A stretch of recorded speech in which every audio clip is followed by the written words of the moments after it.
God bless everybody today. It is April 5th of 2023. I just wanted to do an update on a number of things in the Middle East. We're seeing form. Turkey's one of the main epicenters I always talk about, along with Israel, and how Turkey, through Daniel 8, is going to affect not only the Kurds, Iran, and Israel, but I believe that once the election cycle is done on Erdogan and he has an election, and I believe that he will win that election on May 14th, this will then allow him to start his Operation Claw Sword, his invasion into Syria and Iraq.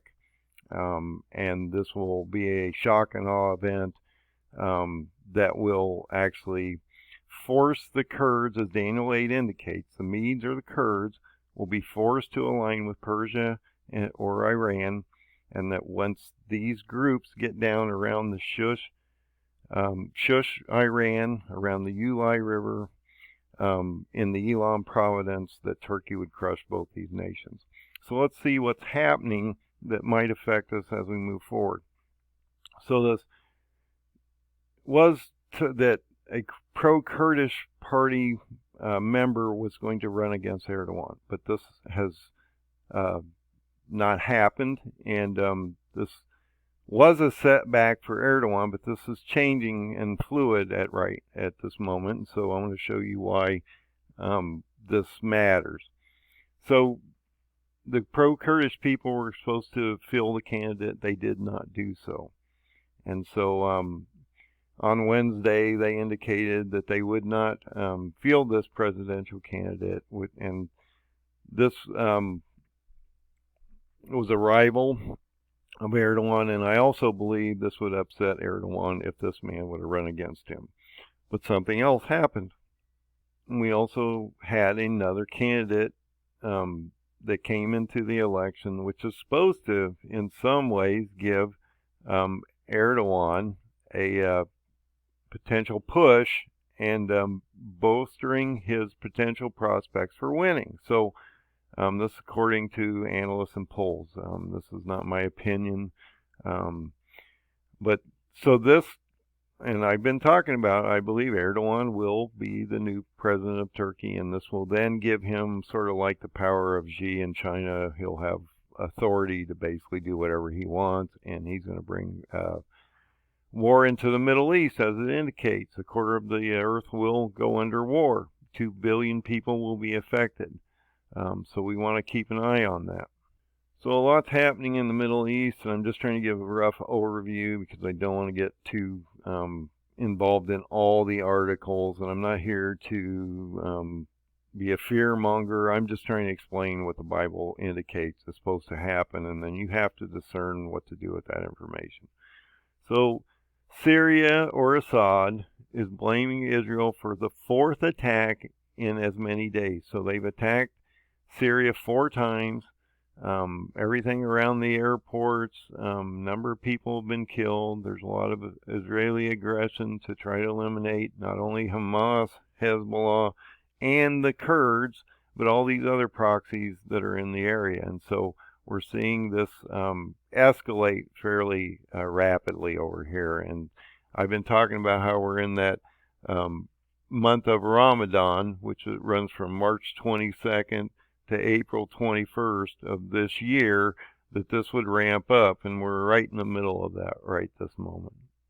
Now realize that Iran is bringing a lot of supplies into Syria and into this area around the Turkey, the border of Turkey and stuff, because of these earthquakes that had happened. Remember, we had those 2 6.8 earthquakes about a month or so ago, and that then brought a lot of relief groups in. Well, a lot of groups are taking advantage of this, and they're not just doing relief work, but they're bringing in weapons and other things like that. And so Israel is trying to knock out some of these sites, and that's why you're seeing this massive escalation.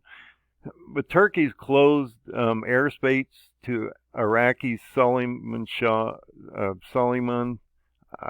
I'm not sure how to say this, but anyway, because of the Kurdish presence there.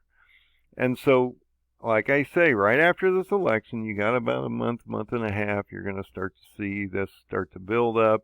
Erdogan, something could happen between then and now, but Erdogan will win this election, I believe. And then shortly after that, I believe he will go in and do this invasion. His economy is collapsing in a number of things, so he has to try to figure out how to deal with that. And a lot of times, these countries and dictators tend to deal with these situations through war. So, and I've been trying to keep you updated a little bit on how the Israeli National Security guy is implementing 2,000 people to quell some of these protests and different things like that. Well, there's a lot going around the Al-Aqsa Mosque and the Temple Mount, and all these different places are being affected. Like I say, you got to watch West Bank, you got to watch Gaza, you've got to watch the Golan Heights, you got to watch Samaria and Judea. You got all these different places that we have to be watching because they're getting attacked from multiple different angles. And Israel is only about the size of New Jersey. Realize that it's not a very big country. It's one of the smallest countries, if not the smallest country in the Middle East. And it's just not a very big country. And this affects them because if any attack comes on them, it comes on quickly. And that's why they have such a heavy security apparatus for defense.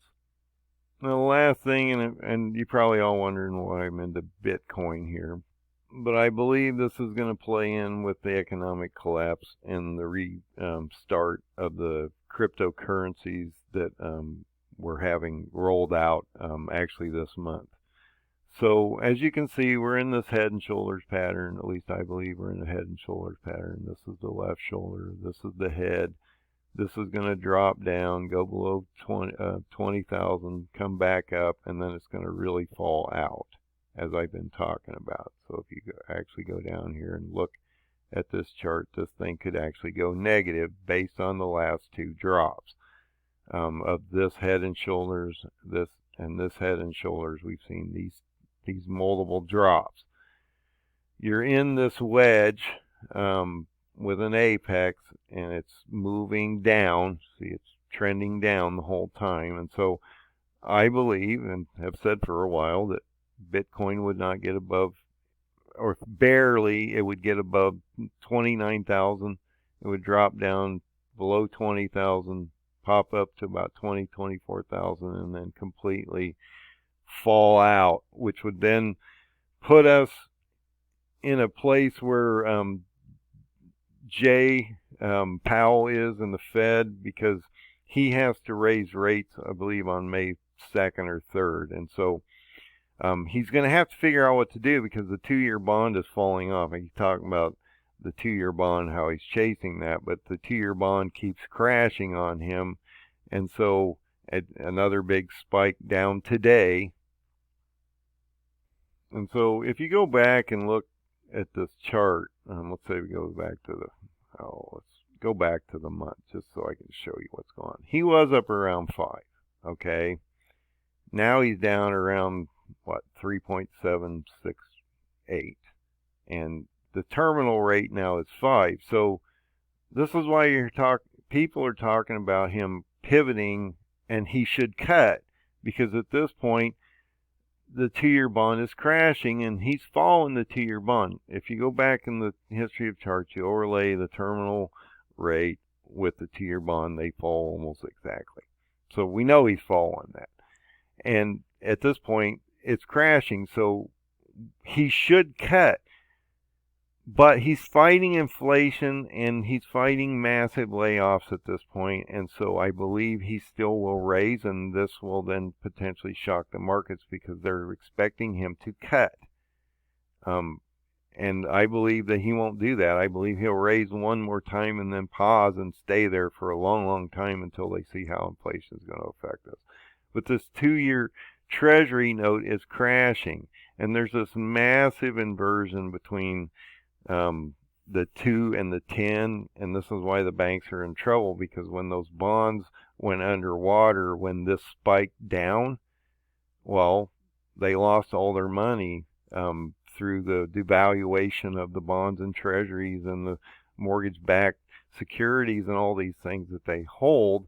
And so when you go to the bank and you ask for money right now, they don't have it because they're underwater, and so they don't hold cash anymore. And so what they have to do is they have to sell these bonds at a loss. And so you're watching massive losses out of the banks. And this is what I keep trying to tell people. The banks are in trouble. They're trying to consolidate these banks down to like 5 or 7 major banks. And so when you pull your money out and you go to those large banks, because this one's going to become, these regional and local banks are going to become insolvent through all these commercial defaults, subprime auto defaults, and all this other stuff. You're going to start to see banks fail, go bankrupt, and be bought up, just as we've seen 3 or 4 of these banks recently have happened. And so, when there's such a massive inversion between the 2-year and the 10, and that's what they do, is the banks don't hold any money. They take their money and they give it to the Fed at the 2-year bond. They buy these 2-year bonds, okay, and then they loan you money at a longer term at a higher rate, and that's how they make their money. But the inversion of the curve isn't allowing them to do that, so they can't make the money like they used to, because the 2-year bond is higher than the 10-year bond or the 30-year bond, and it's totally whacked out and inverted, so they can't make money. So the banks are having trouble, and now they've had this massive drop in the bonds. And I keep saying, if they go to a raise in May and you start to see the banks roll over, and a lot of these banks start to collapse because the bonds are falling in value so much, you could potentially see a terrible June and July. And they're talking about, with this rollout of this cryptocurrency this month, that they could place this cryptocurrency as a national currency. And if Bitcoin would fall out, and this chart actually plays out, because you've got 2 massive resistance lines. You've got one coming down that's a full chart resistance. I mean, this was back in the beginning of time here, pretty much. And you've got this one that runs all the way under, and so it's smacking itself. I've been talking about this. If it breaks above this, then, I'm just wrong, and this is going to break out, and we're going to see it go parabolic probably.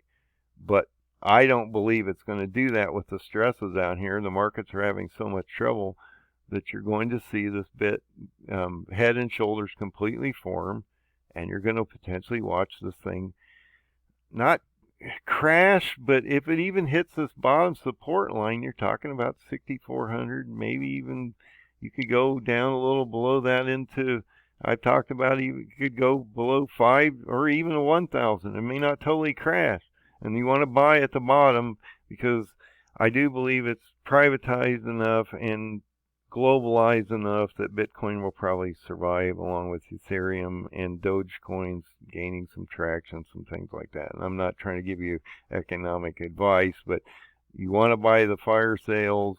Gold and silver are spiking right now, but that probably won't last. It'll probably retrace maybe back to $17.50.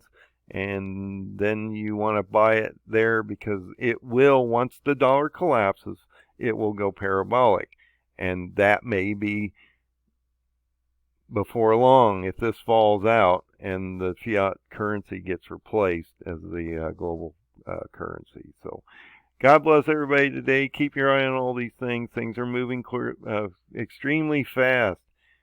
Keep your eye on Turkey in the next month and a half, and a couple months, and see what he does, because based on the paradigm, I show that he will start an invasion. He'll remove Iran fairly quickly, which will also take the Kurds out of the picture, and then he will drive to Egypt and Israel potentially by October of this year. So God bless and have a great day.